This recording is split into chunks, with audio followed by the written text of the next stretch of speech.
Hey guys, I'm Jared with the Vegetable Academy.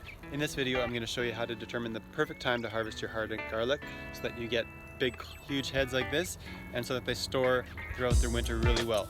The key here is knowing how to read the plant. It's really simple. You don't have to dig up your garlic to find out when the timing is right.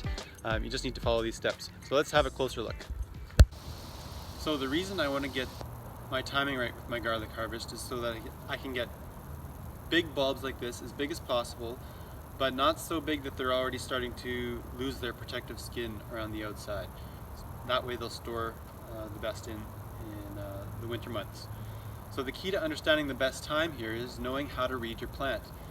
And that information that you need to know is that each of these protective layers of skin down below here are tied directly to each of these leaves up above ground.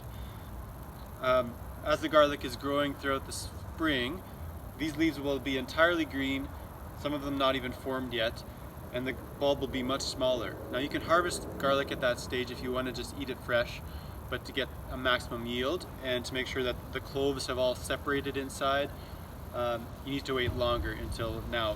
For us it's about the start of August, but you can't just look at your calendar, you need to read the plant. So when these leaves start to brown at the tips, that's a sign that the garlic is close to maturity, and I start to watch even closer. And what I look for is when these leaves start to dry completely at the base of the plant. Because this first leaf here, as this has dried completely, that indicates to me that the first protective layer of skin has completely disintegrated, because each of these leaves is tied directly to a layer of skin on the outside of this head. The next leaf up here is starting to dry. It hasn't shrunk completely, but it's pretty much gone, and that layer will soon be disintegrated as well. So if I were to wait for this whole stem of leaves to completely dry up, I would lose the whole shell of protective skin around the outside of my head of garlic. The cloves would be exposed, there'd be dirt on the inside, and the head would be much more vulnerable to infection throughout its storage life. So I really don't want to wait that long. I found that about the right time to harvest our garlic is when we've got at least 6 green leaves up here that haven't dried out yet. So counting from the top, 1, 2, 3, 4, 5, 6, 7th leaf is really starting to brown at the end. 8th one is totally gone. The 9th is totally gone.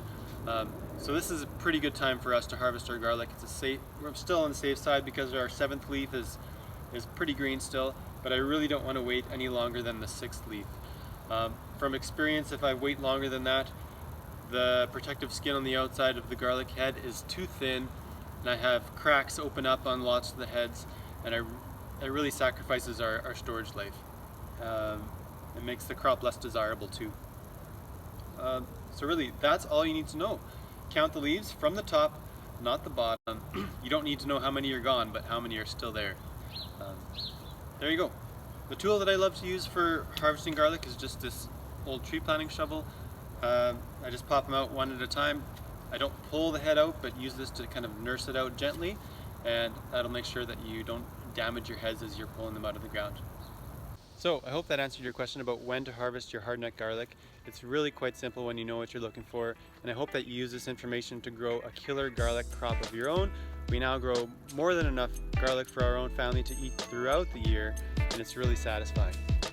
I'm going to post this video in our online classroom like I do with everything, along with a written description, so you can find more details there and ask questions there as well. To head on over, just go to vegetableacademy.com, join us in the classroom, and I'll be there answering questions. See you soon.